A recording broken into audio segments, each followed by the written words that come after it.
First, the Prime Minister of Thailand, Yingluck Shinawatra, has announced that she's dissolving Parliament and calling an election to try to end the kingdom's political crisis. Around 50,000 anti-government protesters again took to the streets and vowed to keep up their fight. Our South Asia correspondent, Jonathan Head, sent this report from the streets of Bangkok. The protest leaders called for the largest possible turnout of people today to show their disapproval of the government in the hope that that would make it crack. And by and large, they seem to have succeeded. This is just one of dozens of places in Bangkok where they've been gathering since the morning, and they're now heading off towards the same target they were aiming for last week, the Prime Minister's office, a symbolic capture for them if they can get in there. The question still is what that would achieve. They've already managed to get in once, and more than that now, the Prime Minister has now called for an election. She's dissolving Parliament. A lot of people here have been calling for that. There are others among them who say that won't be enough. So we don't know yet whether what the Prime Minister's decided today, and it is a dramatic development, will be enough to take some of the steam out of this movement.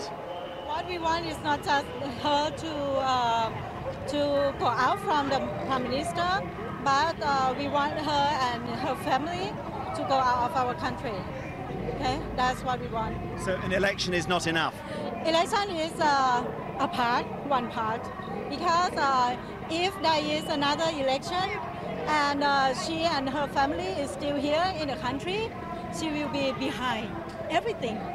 Her family will be behind everything anyway. We're now walking towards central Bangkok, to where all these protesters expect to gather and put on this tremendous show of force that they've been trying to get together and trying to make a difference. But the problem is, what do they do now? We've now got 2 months, or nearly 2 months, until the general election is due to be held, and they have actually succeeded in part of what they wanted. They've actually persuaded the government to buckle. And so I think the mood's a little bit confused at the moment. And the problem for them is that this has all been very impressive. They've had a huge impact, they've got a lot of concessions, but they know that when it comes down to an election, the chances are the Prime Minister's party will still win. It's won the last 5 elections, so there's a lot of jubilation here, but people here know that the things they complain about, the corruption, the weakness of the parliamentary system, these have not yet been addressed.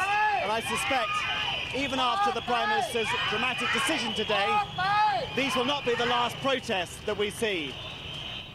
Jonathan Head there. Jonah Fisher is also following the situation for us and is in Bangkok. So Jonathan said, Jonah, that, you know, the protests, although the president has given this concession, a general election is on the way, he predicts perhaps more protests. Is this done politically yet? Is this a done deal? No, I don't think it's by any stretch of the imagination a done deal. I'm right in the centre of Bangkok near Government House, where some of the more violent demonstrations took place last week.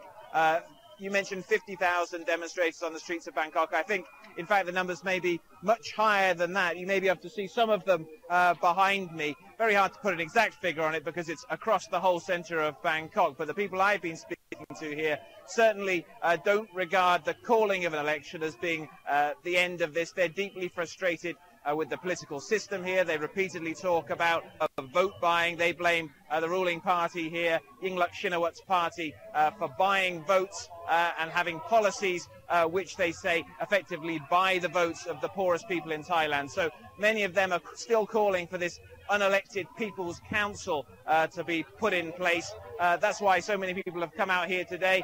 And indeed, as Jonathan said in that report just preceding, they may continue to turn out because they know that when the election is held, there's every chance that the same party will win again. Jonah, I know you're going to keep across this for us. It's obviously an evolving story and certainly by no means near any resolution. Jonah, good to see you. Jonah Fisher there.